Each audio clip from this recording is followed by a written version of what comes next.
Kong Taeho was tired. He was always tired these days. For 6 months, he had worked 12 hours a day at his software company. He wrote code. He fixed bugs. He attended meetings that could have been emails.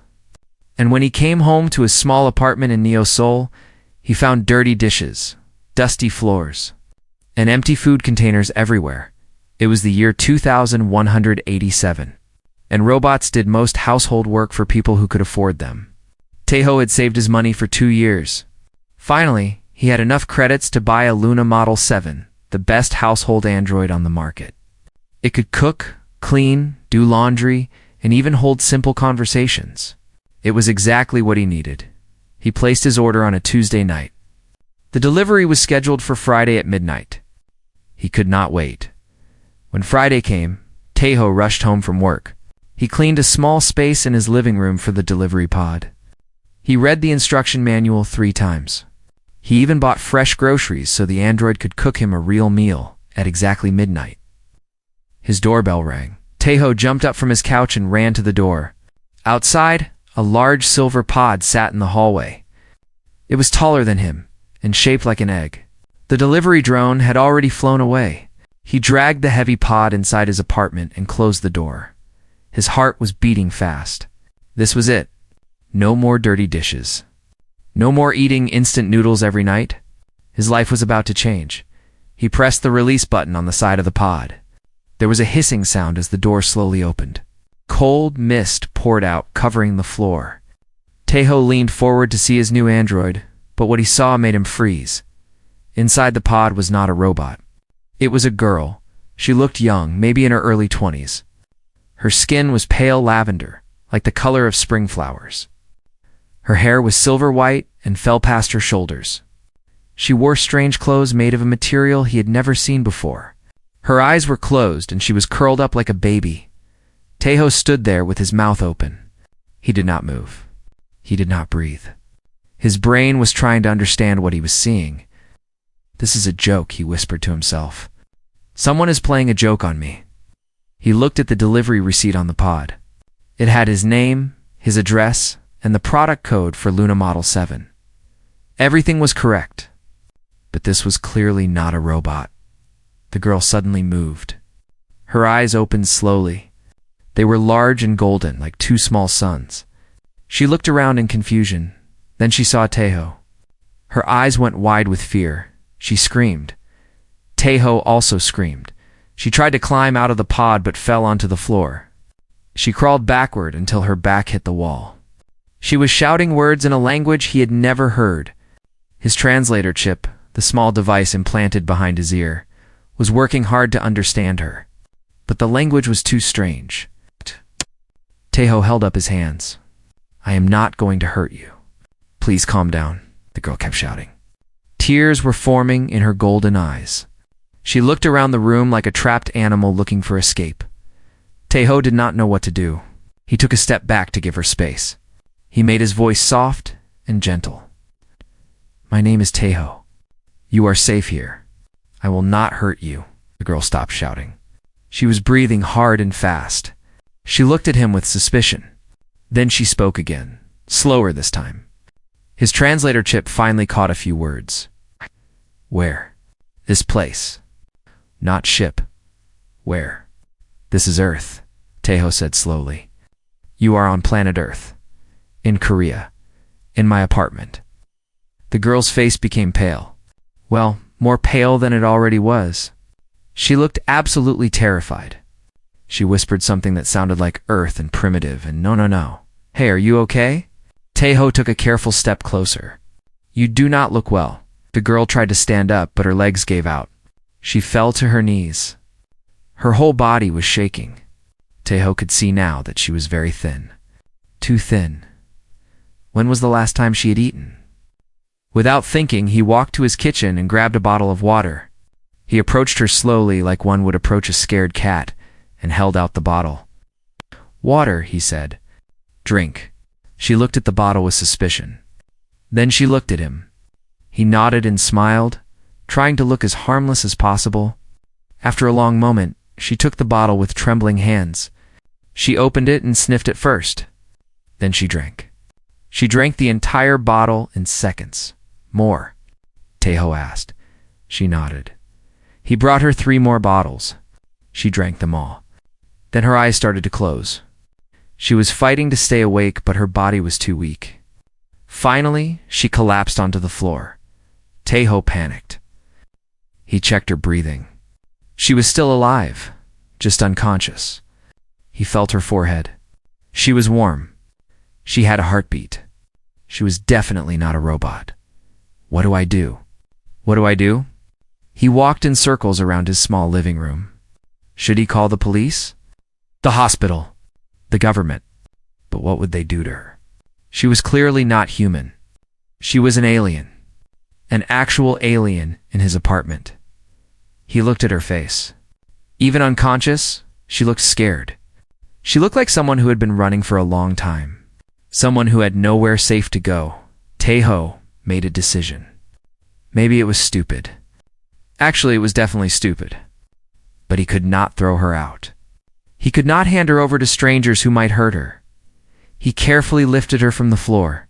She was lighter than he expected. He carried her to his couch and laid her down gently. He found a clean blanket and covered her. Then he sat on the floor next to the couch and watched her sleep. I ordered a robot maid, he said to himself quietly. But I got an alien girl instead. My life is so strange. He stayed awake all night, watching over her. He had many questions. Where did she come from? How did she end up in his delivery pod? What was he supposed to do now? But those questions could wait until morning. For now, she was safe. And somehow, even though he did not know her at all, that felt like the most important thing. Outside his window, the city lights of Neo Seoul glowed in the darkness. Somewhere up in the sky, among the stars, there were worlds he knew nothing about. Tonight, one of those worlds had sent him a visitor. Tomorrow would bring answers. Or more problems. Probably both. Taeho sighed and leaned his head back against the couch. He was tired. He was always tired. But for the first time in a long while, he felt something other than exhaustion. He felt curious, and maybe just a little bit. He felt like his boring life was finally about to become interesting. Morning light filled the small apartment. Taeho woke up with pain in his neck. He had fallen asleep on the floor, leaning against the couch. For a moment, he forgot what had happened last night. Then he turned his head and saw her. The alien girl was still sleeping on his couch. Her lavender skin looked softer in the daylight. Her silver hair spread across the pillow like moonlight. She was real. It was not a dream. Taeho stood up quietly and went to the kitchen. He did not know what aliens ate.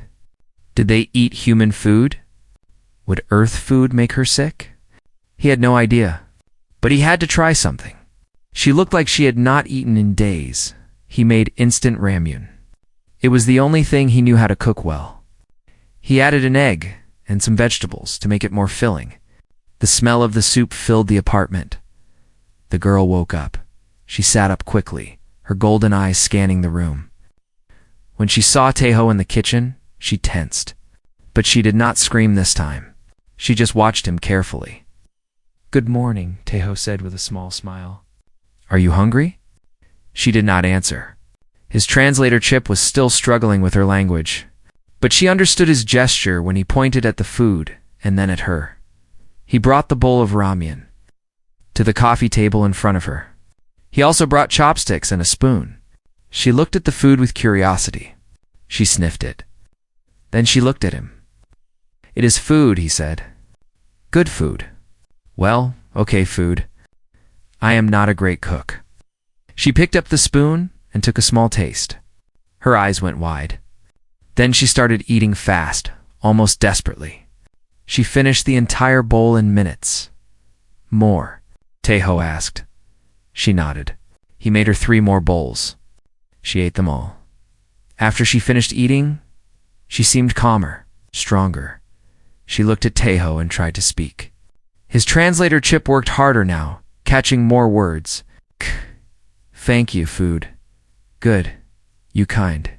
You are welcome," he said. He sat on the floor across from her. "Can you tell me your name? Where are you from?" She pointed at herself and said a word. It was long and complicated, with sounds that human mouths could not make. Taeho tried to repeat it 3 times and failed every time. She actually smiled a little at his attempts. "How about I give you an Earth name?" he suggested. "Something easier for me to say?" She tilted her head, thinking. Then she nodded. Taeho thought for a moment. "Yuri. I will call you Yuri. It means glass in Korean. Because your eyes are clear like glass?" "Yur," she repeated slowly. "Yuri, yes, I am Yuri now." For the next few hours, they tried to communicate. Taeho used drawings, gestures, and simple words. Yuri learned fast. Very fast. By afternoon, she could speak in simple sentences. She told him her story. She came from a planet called Valora. It was very far away, in a different part of the galaxy. Valora was dying. The air was becoming poison. The water was disappearing. Her people were fighting over the last resources. Yuri was not important on her planet. She was just a worker, a nobody. When the rich and powerful began leaving on their ships, people like her were left behind to die. But she refused to accept that fate. She stole a small escape pod and ran. She flew through space for many days. She was trying to reach a hidden fleet of refugee ships, other people like her who had escaped Valora, but something went wrong. Her pod was caught in a strange energy field near Earth. The next thing she knew, she was waking up in his delivery pod. "Ah, relay," she said, struggling to find the words. "Your planet has signal towers? In space? Orbital relay stations?" Taeho said. "Yes, we use them for deliveries and communications." "Right, my pod. Mixed with your delivery signal. I appeared in your box thing." Taeho almost laughed. "So the Luna Model 7 I ordered is probably floating in space somewhere." Luna. Model. It is a robot. A cleaning robot. I ordered a robot, and I got you instead. Yuri looked sad. "I am sorry. You wanted machine. You got problem?" "Hey, no." Taeho shook his head. "You are not a problem. You are a person. A person who needs help." Yuri stared at him for a long moment. Her golden eyes became wet with tears. She looked away quickly. On Valora, she said quietly, "Nobody helps for free. Everything has price. If you give food, you want something back. Always. That sounds terrible, it is. Normal for us." "Bloat." She looked at him again. "Why you help me? What you want from me?" Taeho thought about the question. It was a good question. What did he want? He barely knew this girl. She was an alien from another planet. She had fallen into his life by accident. He had every reason to turn her over to the authorities and go back to his normal, boring life. But he could not do that. Something inside him refused.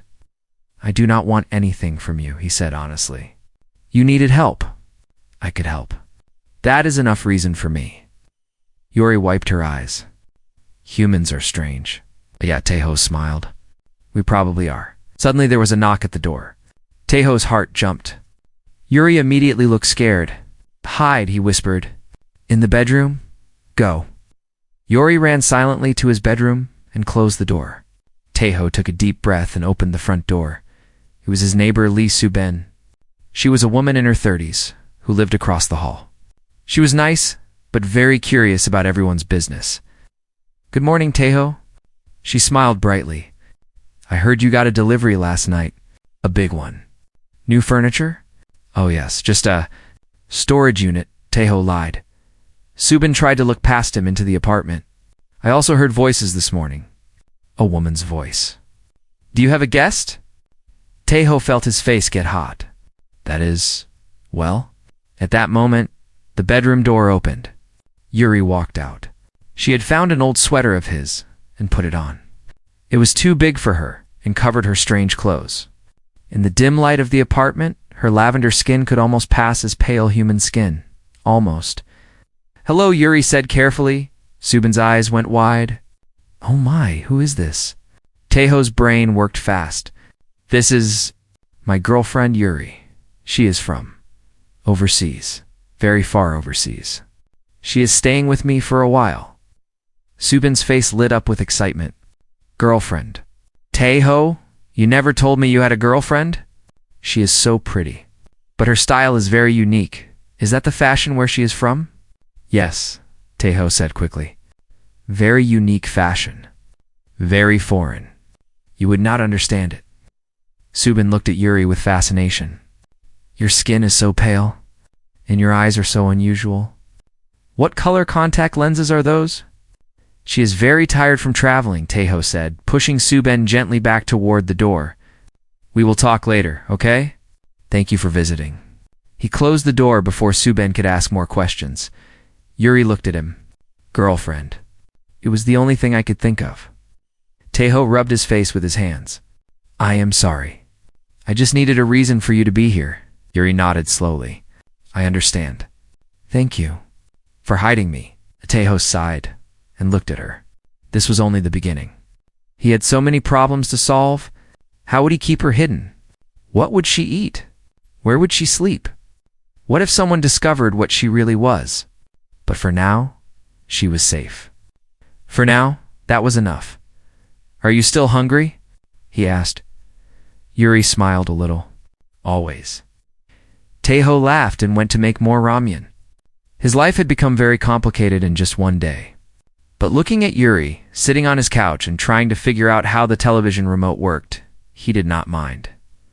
Some problems, he decided, were worth having. 1 week passed, then 2 weeks. Yuri learned quickly. Every day, she understood more Korean. Every day, she became more comfortable in Tae-ho's small apartment. She watched Korean dramas on television for hours. She said they helped her learn the language. But Tae-ho noticed she cried during the romantic scenes. She loved the stories about ordinary people finding love and happiness. On Valora, she told him, there were no such stories. Only survival. Yuri also started cleaning the apartment. At first, Tae-ho told her she did not have to. But she wanted to help. She said it made her feel useful. And honestly, she was much better at cleaning than any robot could be. Within days, his messy apartment looked like a new place. You are really good at this, Tae-ho said one evening. Looking at his perfectly organized bookshelf, Yuri smiled proudly. I was worker on Valora. I cleaned rich people's homes. I am very good at organizing things. So I ordered a robot maid and got an alien maid instead, Tae-ho joked. Yuri threw a pillow at him. They both laughed. Life became routine. Tae-ho went to work during the day. Yuri stayed home, watched television, and kept the apartment clean. In the evenings, Tae-ho taught her more about Earth. He showed her pictures of oceans, mountains, and forests.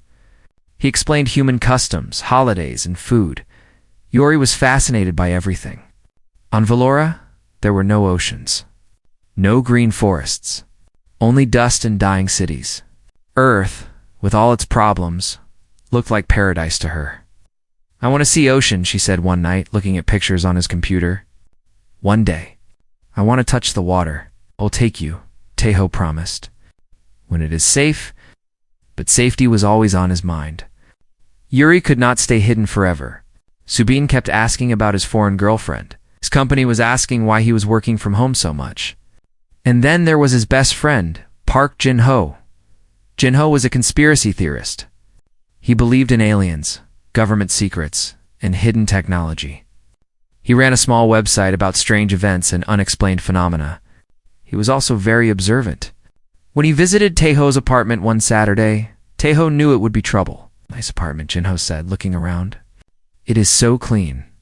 Did you finally get that robot maid? Something like that, Tae-ho said nervously. Yuri came out of the kitchen with tea. She was wearing long sleeves and her hair was covering part of her face. But when she handed Jin-ho his cup, their hands touched. Jin-ho's eyes narrowed. Your hands are cold. I have poor blood circulation, Yuri said quickly. It was a phrase Tae-ho had taught her. Jin-ho did not look convinced. He kept watching Yuri during the whole visit. When she walked past the window, he saw her skin shimmer slightly in the sunlight. Valoran skin reflected light differently than human skin. After Jinho left, Taeho felt worried. He suspects something. Will he tell others? Yuri asked. He is my friend, but he is also crazy about aliens. If he thinks you are real, Yuri looked scared. I do not want to cause trouble for you. Maybe I should leave, Taeho said firmly. We will figure this out together. That night, something happened that changed everything. Taeho woke up at 3 in the morning. All the lights in his apartment were flickering. His computer was making strange noises. His phone screen was showing random symbols. He ran to the living room. Yuri was already there, standing by the window. Her face was pale. Her hands were shaking. Yuri, what is happening? They found me, she whispered. They're here. Who? Who found you? Yuri turned to him. Her golden eyes were full of fear. Admiral Vorin. He was the commander who destroyed my city on Valora. He killed my family. My friends, everyone I loved, is here. On Earth, Taeho felt his blood go cold. How? How did he find you? Yuri touched the back of her neck. There is a chip inside me. All Valoran workers have it. I thought it was broken, but they must have repaired the signal. They tracked me here. What does he want? Yuri hesitated. Then she sat down slowly, like all the strength had left her body. The chip. It does not only track me, it holds information, coordinates, the location of the refugee fleet. Thousands of people who escaped Valora. If Vorin gets this chip, he will find them. He will kill them all. Taeho sat down next to her. His mind was spinning. This was bigger than he thought. Much bigger. Why does he want to kill the refugees? He asked. Because we escaped, Yuri said bitterly. On Valora, common people are not allowed to leave. We are supposed to die with the planet. The leaders, the rich, they go to new worlds. But people like me, we are supposed to accept our death. When we ran, we broke their law. Vorin sees us as criminals. He has been hunting refugee ships for years. That is insane. That is Valora. Yuri looked at him with tears in her eyes. Taeho, I have to leave. Vorin's soldiers will come for me. If they find you with me, they will kill you too. You have to let me go. Taeho was quiet for a long moment. He thought about his small, ordinary life, his boring job, his empty apartment, his future that held nothing special.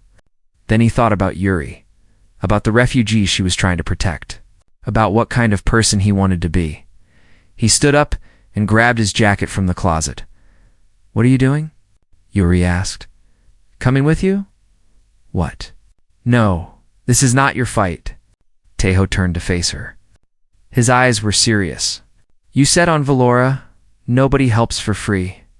Everything has a price. Well, on Earth, some people help, because it is the right thing to do. You are my friend, Yuri. I am not letting you face this alone. Yuri stared at him. She opened her mouth to argue, but no words came out. She had never met anyone like this human. On her planet, people ran from danger. They protected themselves first. They never risked their lives for others. But here was Taeho, an ordinary man with no powers and no weapons. Ready to fight an alien warlord for someone he had known for only 2 weeks? You are crazy, she said quietly. Probably Taeho agreed, but I am also loyal. So let us make a plan. How do we stop this Admiral Vorin? Yuri wiped her eyes. For the first time since she landed on Earth, she felt something she had not felt in years. Hope. There is a way, she said slowly. The refugee fleet does not know they are in danger. If we can warn them, they can move to new coordinates. Vorin will lose their trail. They will be safe. How do we warn them? We need to send a signal. A strong signal that can reach deep space. Your planet has transmission technology. Yes?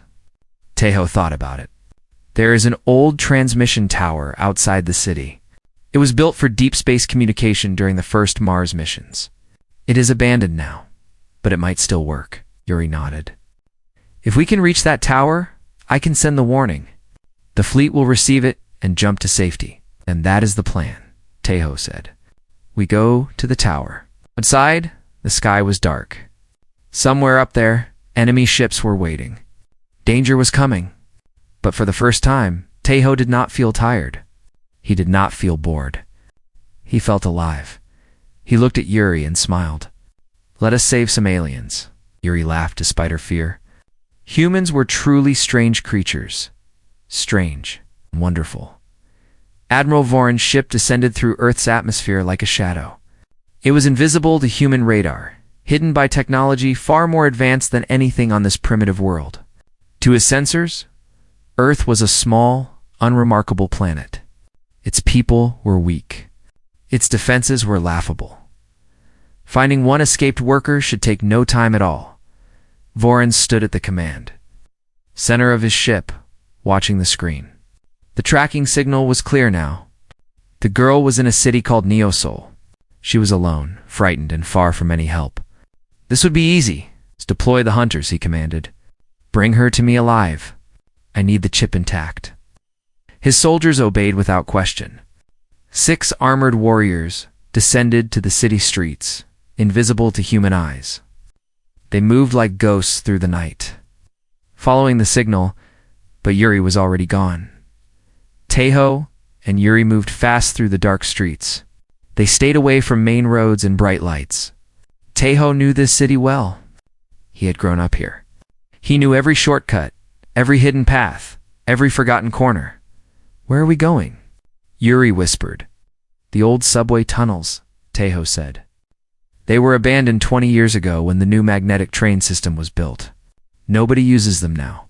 We can travel underground without being seen. They found an entrance behind an old shopping center. Taeho broke the rusty lock with a metal pipe he found in the garbage. They descended into darkness. The tunnels were cold and quiet. Water dripped from the ceiling. Their footsteps echoed against the walls. Taeho used his phone as a flashlight. The battery was at 50%.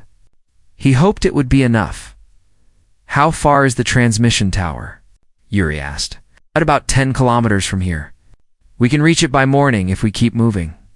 They walked in silence for an hour. Then Taeho's phone buzzed. It was a message from Jinho. I know what she is. Meet me at the old subway station under Park Street. Bring your alien friend. I want to help. Taeho stopped walking. Yuri looked at the message over his shoulder. Do you trust him? She asked. Taeho hesitated. Ginho was strange. He believed in crazy things. But he was also one of the few real friends Taeho had. They had known each other since high school. I think I do, Taeho said. Let us meet him.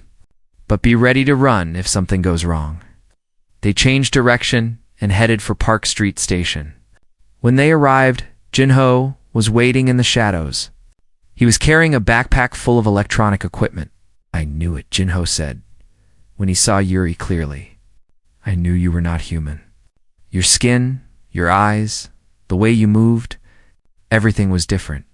Are you going to report me? Yuri asked carefully. Jinho laughed. Report you? Are you joking? I have been waiting my whole life to meet an alien. This is the greatest day of my life. Taeho shook his head. Ginho, this is serious.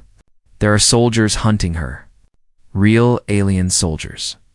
If they catch us, we are dead. Jinho's smile faded. He became serious. Tell me everything. They explained the situation quickly. The chip, the refugee fleet, Admiral Voron, the transmission tower. Ginho listened carefully, his genius mind already working on solutions. I can help, he said. I brought jamming equipment. It can confuse their tracking signal for a few hours. And I have something else. He pulled a small device from his backpack. A computer virus I have been developing. If we can upload it to their ship's system, it will shut down their weapons. How do we upload it to their ship? Taeho asked. Their soldiers must have communication devices that connect to the main ship. If we can get close enough to one soldier, I can transfer the virus through their device. Yuri looked impressed. You are smart for a human. I prefer the term genius, Jinho said with a grin. They continued through the tunnels together. Ginho activated his jamming device. It would buy them time, but not forever. Voron's technology would eventually break through. An hour later, they heard footsteps behind them. "They are coming," Yuri whispered. "I can feel their energy signatures." Taeho grabbed a piece of metal pipe from the ground. It was not much of a weapon, but it was something. Jinho activated his equipment and looked for a place to hide. Then, from a side tunnel, another person appeared. It was Subin. "What are you doing here?" Taeho asked in shock. Subin held up a large wrench. "I followed you. I knew something strange was happening. That girl is not normal. Now there are monsters chasing you. So I am here to help. This is not a game," Taeho said. "You could die." Subin crossed her arms. "I was a construction engineer before I retired. I know these tunnels better than anyone. And I refuse to let monsters walk around my city without fighting back." There was no time to argue. The footsteps were getting closer. Taeho made a quick plan. "Jinho, you need to get close enough to upload your virus. Subin, you know these tunnels? Create distractions. Lead them in circles. Yuri and I will head for the tower." Everyone nodded. It was a desperate plan, but it was all they had. The next few hours were chaos. Voron's soldiers were strong and fast. Their armor made them nearly invincible, but they did not know the tunnels. And the humans used that advantage. Subin led the soldiers into a collapsed section where the floor gave way. They fell into old water channels below. Jinho set electronic traps that overloaded the soldiers' sensors, blinding them temporarily. Taeho and Yuri ran through narrow passages where the large armored soldiers could not easily follow. By dawn, they reached the exit near the transmission tower. Only 2 soldiers were still chasing them. The others were lost or disabled in the tunnels below, but at the base of the tower, someone was waiting. Admiral Voron. He was tall, even taller than his soldiers. His skin was dark purple, almost black. His eyes glowed red in the morning light. He wore no armor, just a simple uniform. He did not need protection. He was the strongest warrior his planet had ever produced. "Did you really think you could escape?" Voron said. His voice was deep and cold. "You are just a worker. A nothing." And these, he looked at Taeho, Jin, Ho, and Subin with disgust. "These primitive creatures thought they could stop me." Yuri stepped forward. "Let them go. They have nothing to do with this. Take me and let them live." Voron laughed. "Why would I do that? They have seen too much. They will all die after I take what I need from you." Taeho stepped in front of Yuri, holding his metal pipe. "You want her? You go through me first." Voron looked amused. "A stick? You challenge me with a stick? It is all I have. But I am not moving." Voron's smile disappeared. He studied Taeho's face. There was no fear there. Only determination. Only stubborn human refusal to give up. "Interesting," Voron said quietly. "Your species is weak. Your bodies are fragile. Your technology is primitive. But you stand against me anyway. Why?" "Because that is what humans do," Taeho said. "We protect each other. Even strangers. Even aliens. It is who we are." Voron was silent for a moment. Then he raised his hand to strike. But in that moment of hesitation, Yuri ran. She did not run away. She ran toward the tower. She ran faster than Voron expected. While everyone was focused on Taeho, she had been slowly moving closer to the entrance. Voron realized too late. He turned to chase her, but Jinho was ready. Now. Jinho pressed a button on his device. An electronic pulse hit Voron's soldiers. Their communication devices overloaded. The virus began uploading to the main ship. Voron roared in anger. But his soldiers were falling. His ship's systems were failing. And Yuri was climbing the tower. Taeho looked at the chaos around him. They might actually win this. They might actually survive. Yuri climbed the tower as fast as she could. The metal stairs were old and rusted. Some steps broke under her feet. But she did not stop. She could not stop. Thousands of lives depended on her reaching the top. Behind her, she could hear Voron screaming orders. His soldiers were disabled, but he was still dangerous. More dangerous than anyone on this planet knew. She reached the control room at the top of the tower. The equipment was old, but functional. Decades of dust covered the screens and buttons, but the power was still connected. Someone had maintained this place, probably for emergencies. Yuri worked quickly. Her fingers moved across the controls. She connected her neural chip to the transmission system. The coordinates of the refugee fleet appeared on the screen. Thousands of people, families, children, all waiting for hope. She began typing the warning message below. Ho faced Vorin, alone. The Admiral had stopped chasing Yuri. His soldiers were down. His ship's systems were failing. But he did not look defeated. He looked curious. You humans continue to surprise me, Vorin said. He walked slowly toward Teho. I have conquered 12 planets. I have destroyed entire civilizations. The species I faced had weapons, armies, powers beyond your imagination, but none of them looked at me the way you do. How do I look at you? Teho asked, gripping his metal pipe tighter. Like you believe you can win. Vorin shook his head. Your arrogance is amazing. You should be on your knees, begging for mercy. Begging is not really my style. Vorin raised his hand. Energy gathered in his palm. He could kill Teho with a single blast, but he hesitated. Tell me, Vorin said, why do you fight for her? She is not your species. She is not your family. You have known her for only a few weeks. What does her survival mean to you? Teho thought about the question. It was a good question. He had asked himself the same thing many times. I do not know, he said honestly. Maybe it means nothing in the big picture. Maybe I am just a small person doing a small thing. But I believe that small things matter. I believe that one person helping another person matters. That is the only thing I know for sure. Vorin stared at him. In his long life, he had never met someone like this. On Valora, power was everything. The strong ruled, the weak obeyed. There was no room for kindness, no value in sacrifice. But this human, this fragile creature with his metal stick, stood against a galactic conqueror for someone he barely knew. It made no sense. And yet, somehow, it made perfect sense. Your species is strange, Vorin said quietly. I keep hearing that, Teho replied. At that moment, the transmission tower hummed with power. A bright light shot into the sky, carrying Yuri's message across the stars. The warning signal was sent.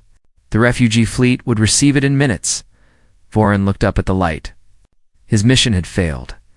The coordinates were useless now. The fleet would move to new locations before he could track them again. He could still kill these humans. He could still take Yuri, but what would be the point? His purpose here was finished. He lowered his hand.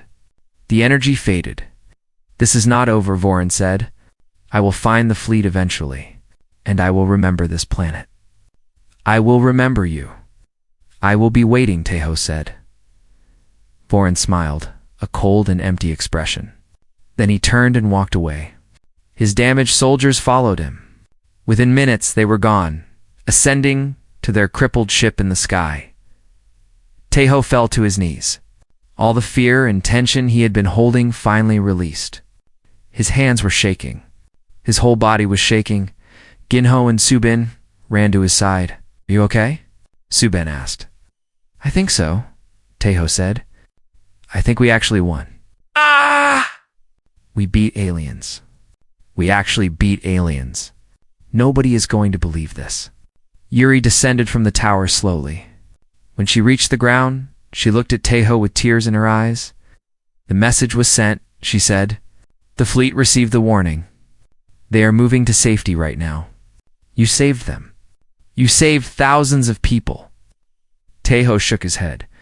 We saved them. All of us. Together. Yuri ran to him and hugged him tightly. She was crying now. Really crying, letting out all the fear and pain she had carried for so long. Thank you, she whispered. Thank you. Thank you. Teho hugged her back. He did not have words. He just held her and let her cry.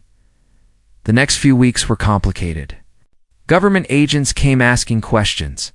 Strange reports appeared in the news about unexplained lights and power outages in Neosol. Jinho had to hide all his evidence to prevent his website from being shut down. Subin told everyone she saw nothing. But she winked at Taeho every time they met in the hallway. Taeho's apartment was damaged during the chaos. His company fired him for missing too much work. His life was a mess. But he did not care. Something had changed inside him. He had faced an alien warlord and survived. Everything else seemed small in comparison. 1 month later, a new ship appeared in Earth's orbit. But this one did not come with soldiers. It came with diplomats. The Valoran refugee fleet had received Yuri's message. They had escaped Vorin and found a new, safer region of space. And now, they wanted to thank the humans who had helped one of their own. An envoy arrived at Taeho's new apartment, which Yuri had helped him find and decorate. The envoy was an older Valoran woman with kind eyes and silver hair. She looked at the small apartment with curiosity. "So this is Earth," she said. "It is. Different than I expected. Most things are," Taeho replied. The envoy turned to Yuri. "You have the choice now. You can come with us. We are building a new society, far from Vorin's reach.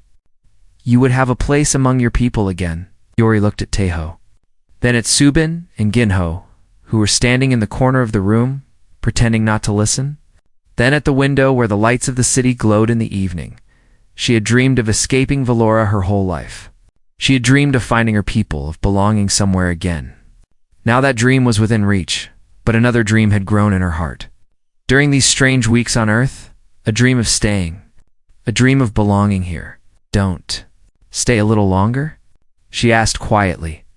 The envoy smiled. She did not look surprised. "I thought you might say that. You are welcome to stay as long as you wish.